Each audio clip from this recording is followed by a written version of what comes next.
Hello there, and a very warm welcome to you, and a happy new year. I hope it will be a good one for you. So let's begin with a bit of Gurdjieff. He says, work on oneself must begin with the driver. The driver is the mind.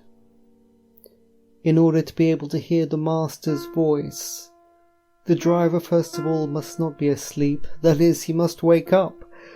Then it may prove that the master speaks a language that the driver does not understand. The driver must learn this language. When he has learned it, he will understand the master. But concurrently with this, he must learn to drive the horse, to harness it to the carriage, to feed and groom it, and to keep the carriage in order. Because what would be the use of his understanding the master if he is not in a position to do anything? I'm going to stop there because this is already a huge amount of information. Let me discuss it. This is part of Gurdjieff's model of the human being as the driver, the horse, and the carriage, being the mental center, the emotional center, and the moving center. And along with that is the master, or the soul. Reading this passage today, I can see that it is actually a very highly refined instruction for people of advancement. The master here is the soul, who is able to separate completely from the planetary body. Now, I don't know how many people can do that, but that's what it means. Gurdjieff here is giving a recipe for the instrumentalization of the entire planetary body, if you would believe that. He could step aside the entire planetary body and then use it, and then see it, and then understand how it functions together. He says, in order to be able to hear the master's voice, the driver must first of all not be asleep, that is, he must wake up. Well, the easiest way to do that is to read Beelzebub's Tales. That'll certainly shake you up, and I suggest you take it very slowly. And it would give you the kind of nourishment for your mind that you almost never get in this sleeping society. He says that the driver must learn the language of the master. In other words, the mind must try to understand the meaning of the soul's journey and set aims and intentions and an inspiration that comes from a higher place, from the vision of life of the soul. And he says that concurrently with this, the driver must learn to drive the horse, to harness it to the carriage, to feed and groom it, and to keep the carriage in order. This means that the mind of a person must move the body deliberately. It must change the feelings deliberately. Now, the easiest way to do that is to adopt some kind of physical practice. That is a real practice coming from tradition. It doesn't matter what it is, but then the driver moves the carriage via the horse, and then you begin to work. And that practice becomes a forge for you to develop yourself. You cannot follow Gurdjieff sitting down. Neither, I think, can you follow him by doing the gardening. It's just not deliberate enough. We live in a world full of people who are not making something happen and who are going to die. So let's fill ourselves with the sunlight and do something this year, my friends. Do something. Each small practice, each movement, if practiced again and again and again, you can see that it unfolds. And although the remit and the extent may be just small, it may be just a small practice or a small movement, it doesn't matter. From that stream, eventually a river can flow.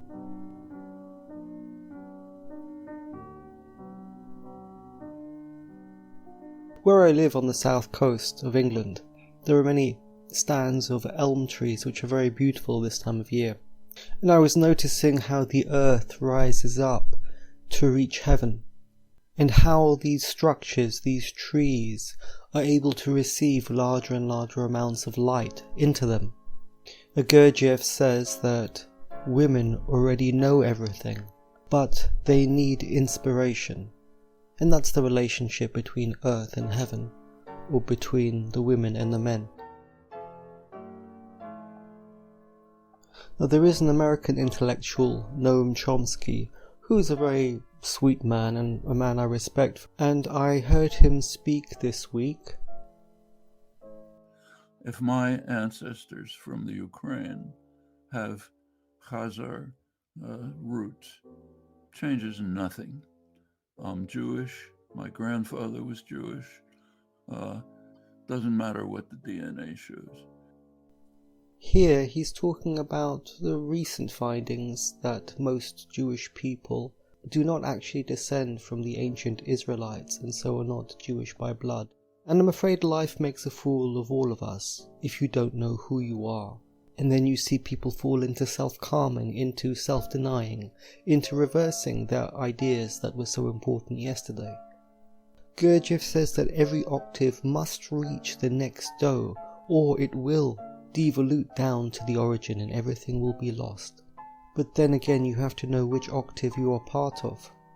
In the same way, people talk about very strange things in the West today, and the reason is that the intellectuals have been overtaken largely by foreign people who are foreign to the West, foreign to the Western mind, and the media and the NGOs have replaced the mind of the West.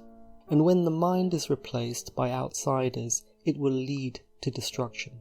And any society that plans on being alive must protect its mind. It means it must protect the intellectual life, because the driver leads the horse, and then the horse drives the carriage off the edge of a cliff. Only a small amount of new material can be successfully woven into the living tree, and everything else is masturbation or fantasy. Walking along the road, I wondered how it had become normal for people to be thinking in their head whilst they're walking, and not only thinking but feeling many things, because the thoughts bring feelings along with them, either exciting or depressing. When was it that human beings no longer walked along the road as it was for Adam and Eve in the beginning? When was it that the three centers had become separate and started doing separate things, so that the walking is an orphan and large parts of the organism are trying to do other things at the same time? The three centers must be entwined together into one. That is the only present moment there is.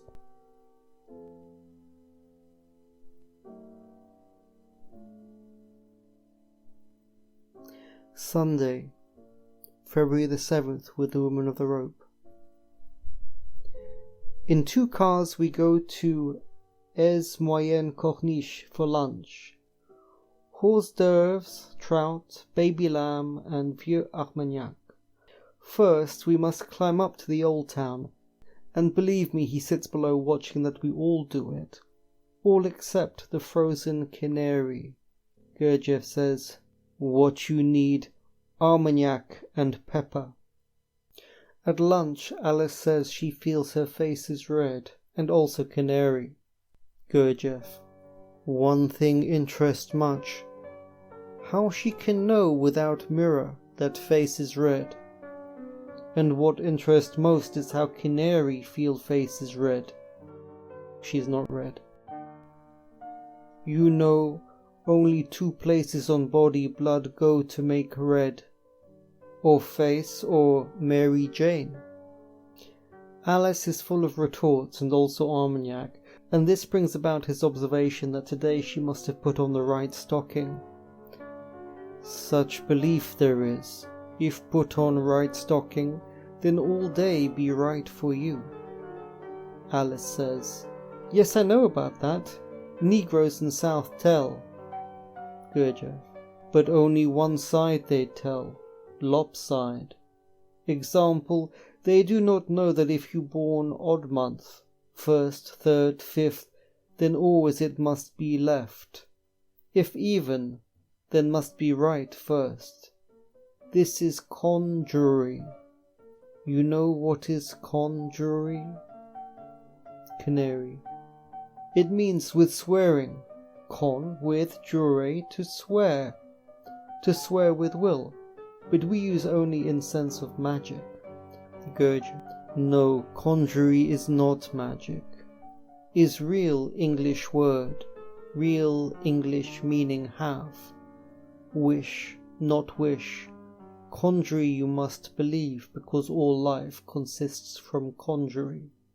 For example, what I do today can be good for me because I do it, but for Miss Gordon would not be good, would be opposite, because is objective conjury, and parallel with this is scientific knowledge. So, there are several subtle things in Gurdjieff's dialogue here. Let's have a look at them. The first part is he says that there are two parts of the body that flush red. One is the face and one is Mary Jane. And Mary Jane is quite old American slang for females' parts.